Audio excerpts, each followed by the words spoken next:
Alors, moi, mon nom, c'est Romy, mais certains m'appellent Miss Bisous, c'est le nom de mon caricature.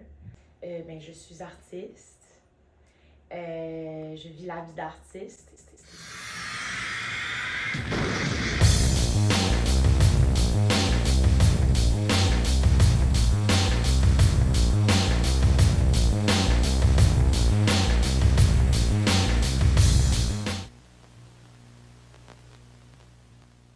So, the whole idea behind sometimes you just have to be a clown was essentially it was like a day-long performance where my friend Sophia and I just decided that we would dress up as clowns and we would just do what we usually do as friends in everyday life.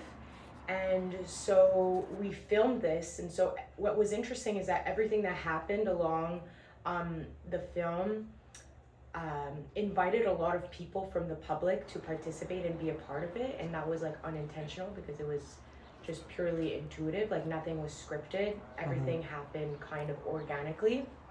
And what I think the message behind it is that was to kind of invite people to be their own clown and the amount of fun that you can have doing so, but also how being a clown is kind of like an opening to the public, and it kind of the whole screening, and I think like what the message wanted to transcribe is that a lot of people want to engage with strangers but don't do so because they don't feel as if they have the reason to. But when you're a clown, it's like an invitation, so anybody wants to engage with you. And so that was kind of what came across in the film, and we were really looking to do something like natural, where even the person filming was a character in itself, and it was like kind of inspired of being like a home video. It's kind of like nostalgic, but the dynamic between the two clowns but also the person filming. So that was kind of like the whole thought idea behind. So dodo urbain it literally means dodo is like a slang term that means it's like another word to say sleeping. So it's like urban sleeping essentially. And so I call it dodo urbain because the whole idea behind it is it's just kind of tracing and offering testimony to our houseless neighbors' presence in our urban landscapes.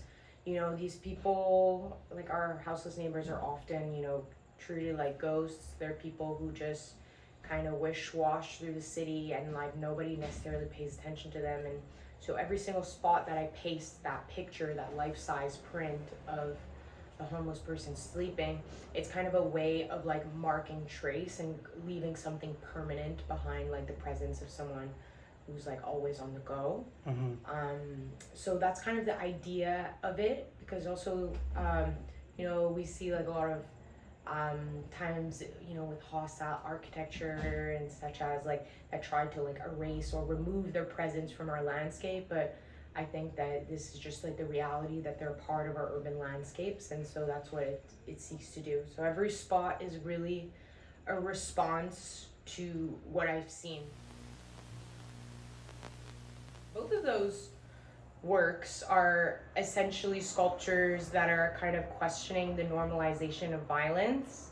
In both cases, it's representing that symbolically in the shape of the AK-47, but also formally. So in both cases, the repetition of the same object. So whether it's, numerous parts of Barbies or numerous pharmaceutical pill bottles.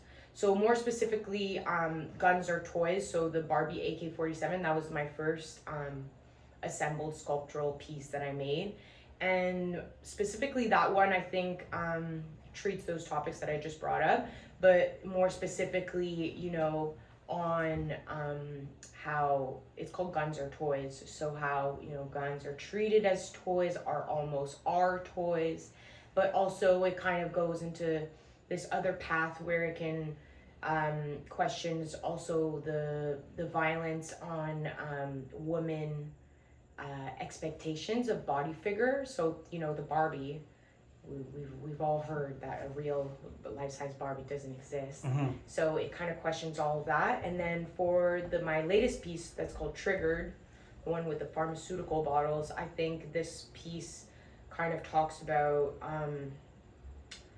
how the pharmaceutical industry isn't far from the arms industry. It also talks about you know, that medicine can kill you. There's like a whole piss on suicide, but there's also this kind of funny, ironic twist to it because it's called Triggered, and it's a bunch of like anti-anxiety pills, and it's called Triggered. So it can go there's a lot of lecture that can be done differently for the both of them, and they just look cool. So I think that working in an art gallery has been really useful for me at my age, because this gallery is like very established, so they showcase more artworks of people later on in their life, so in their 40s, 50s, 60s. So it kind of exposed me to the practice of numerous artists that I otherwise probably just wouldn't know of. So it's interesting to be like studying and being around and like learning about the practice of different artists that I would maybe otherwise of the context like not have learned about. So that's really nice, but it's also kind of created this like backlash in my own personal practice, where I kind of just renounce everything that's a part of the white cube, and I'm just more interested in doing art that's like living in our actual world versus the world of the gallery. I think that it reaches out to more people, and sometimes it can be alienating because it's, you know, there's no actual exhibition where like people come and see it. It's, you know, really living in the world, and sometimes I don't get the feedback of like what I put out. But overall, working there has gave me like a good idea and good structure. But personally, in like my own practice, it kind of made me want to explore other ways of displaying art and making it a part of everyday life, and not just like that niche context of a gallery. So one thing is that like the more you kind of like follow me as an artist, you'll notice that my sculptures are always consisted of taking objects and putting them together, assembling them to create new narratives. So it's kind of the same thing with the bones, you know? It's just with another element, and the bones in itself is something that has a lot of symbolic charge. We associate that, you know, as a representation of death, and like for me, whenever I use the bone in itself to make sculptures, it's almost like the sculpture in itself becomes a memento mori. And a memento mori is like it's a movement, it's a type of painting that is almost like a still life, les natures mortes. So, you know, like art that seeks to, you know, remind us of our finitude. So that's kind of my way, why I feel called to working with them. And there's just something about, you know, offering care to something that's passed away. Like there's a lot of, you know, maintenance, preparation, you know, to making sure that the bone is in like good condition. So I think it's interesting to like offer that care to something that's a part of something non-living, but that it's living in itself because it's organic. Okay, so it depends whether I'm working or not, right? But I guess we'll do it as in me, or what I would do on a day off. So I love sleeping in. I love my bed. I could spend hours, days oversleeping. I'm just a dream girl. I love dreams. So it would involve staying in bed for an extended period of time. And then I like slow mornings, so really like taking my time, maybe stretching. I do a lot of yoga, so maybe doing some yoga. And then depending on what I have going for the day, if I'm just taking it easy, maybe I'll run some errands, or I'll get some stuff to work on a project. I like to go to the park and maybe hug a tree every day.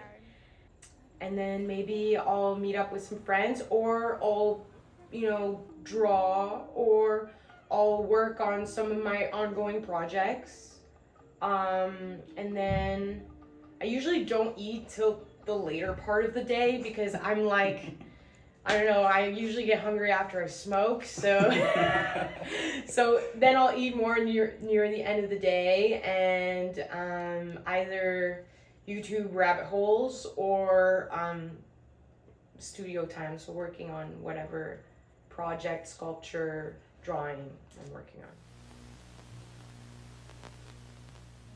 A message to the world is take care of yourself, because I know it seems like really simple, but when you actually like take care of yourself and you can actually like hear what it is that like makes you feel safe and makes you feel good, then you make room to be able to do things that go beyond,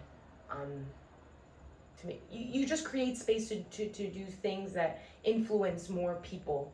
And I think that it has to start by you taking care of yourself, because otherwise you'll just engage in the world to respond to like what you need.